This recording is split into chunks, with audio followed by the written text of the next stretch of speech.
Ma'am சொல்லுங்கண்ணா. கண் எரிச்சல் எதனாலங்க மேம் வருது?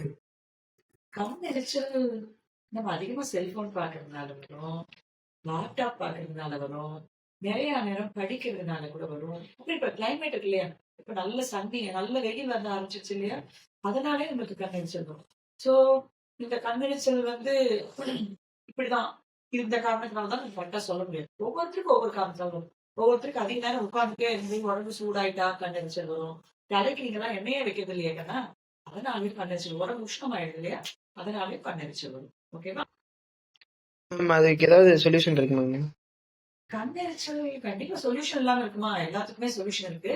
ரொம்ப சாமானியமா இப்போ உங்கள மாரி காலேஜ் ஸ்டூடண்ட்ஸ் உங்களுக்கெல்லாம் கண் எரிச்சல் இருந்ததுன்னா நம்ம என்ன பண்ணலாம்னா, நைட்டு படுக்க போகும்போது தேங்காய் எண்ணெய் எடுத்து இந்த கண்ணுக்கு மேல ஐலிட்ஸ்க்கு சுத்தி ஜஸ்ட் அப்ளை பண்ணி ஒரு லைட்டா ஜென்டிலா லைட்டா மசாஜ். அதாவது ஒரு 2 தடவ பண்ணி படுக்க போகும்போது அப்படி பண்ணிட்டு அப்படியே படுத்து தூங்கிடும். அதுக்கப்புறம் மறுபடியும் தான் மொபைல் பார்க்கலாம் கூட. அப்படி பண்ணா கொஞ்சம் கண் எரிச்சல் குறையும். டெய்லி தலைக்கு உச்சிக்கு எண்ணெய் வைக்கிறது. அப்புறம் சிலருக்கெல்லாம் டெய்லியுமே தலை குளிச்சாலும் கூட அந்த கண் எரிச்சல் கம்மியாயிடும். பட் ரொம்ப நேரம் சிஸ்டம்லயே உட்காந்து ஒர்க் பண்றாங்க இல்லையா?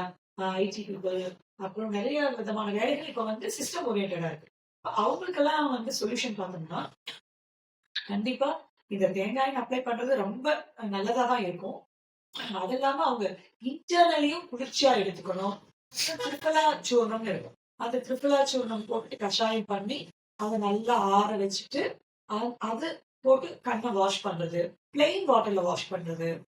அப்புறம் ரொம்ப நேரம் ஒர்க் பண்ணிட்டே இருக்கிற மாரி தான் இருக்கு. அப்ப என்ன பண்ணலாம் அப்டின்னா, ஆம் காட்டன் கிளாத் இருக்கும்ல நம்மளுடைய ஆ முன்னாடிலாம் நம்ம பெரியவங்கலாம் வேஷ்டி கட்டுவாங்க.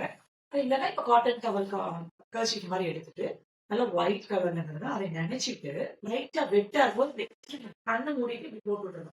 ஒரு 10 மினிட்ஸ் அப்படியே விட்டுட்டு, அப்புறமா எடுத்துட்டு மறுபடியும் கன்டினியூஸா ஒர்க் பண்ணலாம். அப்படியும் பண்ணலாம். ரோஸ் வாட்டர் பன்னீர் இருக்கு இல்லையா? அத வச்சு அப்படி கண்ணெல்லாம் தொடச்சுட்டோம்னா நல்லா ஃப்ரெஷ் ஆயிடும். அதுக்கப்புறம் பார்த்தோம்னா 20, 20, 20 எப்படி T20 மேட்ச் அந்த மாரி 20, 20, 20 ஞாபகம் வச்சுக்கணும். 20 மினிட்ஸ் தான் பார்க்கணும். மொபைலோ எந்த ஸ்க்ரீனும். 20 ஆ ஆ என்ன சொல்றது?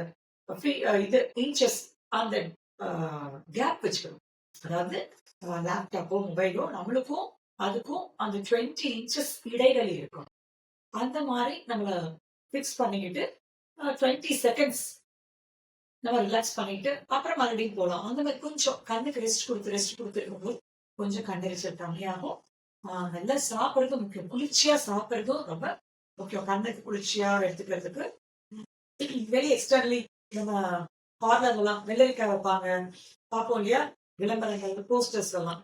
அதெல்லாம் வந்து அ அது எல்லாத்தையும் காட்டிலும் பிளெயின் வாட்டர் வாஷ் பண்றது, நுங்கு சாப்பிடுறது, நுங்கு தோல் இப்படி வைக்கிறது, தேங்காய் எண்ணெய் அப்ளை பண்ணக்குள்ள ரொம்ப பெஸ்ட்டா ஓகேவா?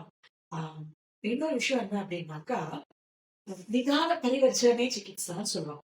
சம்க்ஷிப்த யோகா நிதான பரிவர்ஜனம் அப்படின்னு. சம்க்ஷிப்த கிரியா யோக நிதான பரிவர்ஜனம். அப்படின்னா, நிதானம்னா காசேட்டிவ் ஃபேக்டர். பரிவர்ஜனம்னா அந்த காசேட்டிவ் ஃபேக்டரை அவாய்ட் பண்றது. நம்ம எதனால கண் எரியுது? சிஸ்டம் அதிக நேரம் பாக்குறதுன்னா அதை விட்டுறணும். ஏன்னா வேற எண்ணெயே வைக்காதனால கண் எரியுதா? அப்ப எண்ணெய் வைக்காம இருக்கக்கூடாது. அது அந்த காசேட்டிவ் ஃபேக்டரை ரிமூவ் பண்ணும்.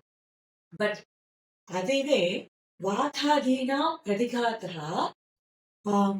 விஸ்தரக புனக அப்படின்னு சொல்றாங்க. அப்படின்னா இந்த தோஷஸ் நம்ம உடம்புல நம்மளுடைய இம்ப்ராப்பர் ஆக்டிவிட்டிஸ்னால தோஷாஸ் அதிகமாகி அந்த தோஷாஸ் அதிகபட்சமா நம்மளுக்கு ஊர்ஜமா மூவ் ஆகி கண்ணுல எரிச்சல் வந்துச்சுன்னா அப்ப தோஷங்களை தான் குறைக்கணும்.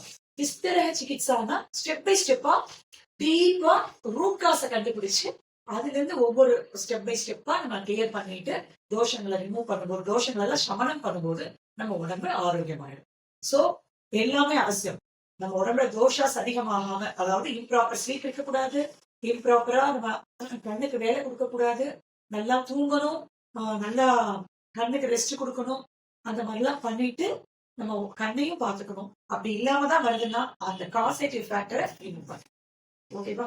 Thank you ma'am.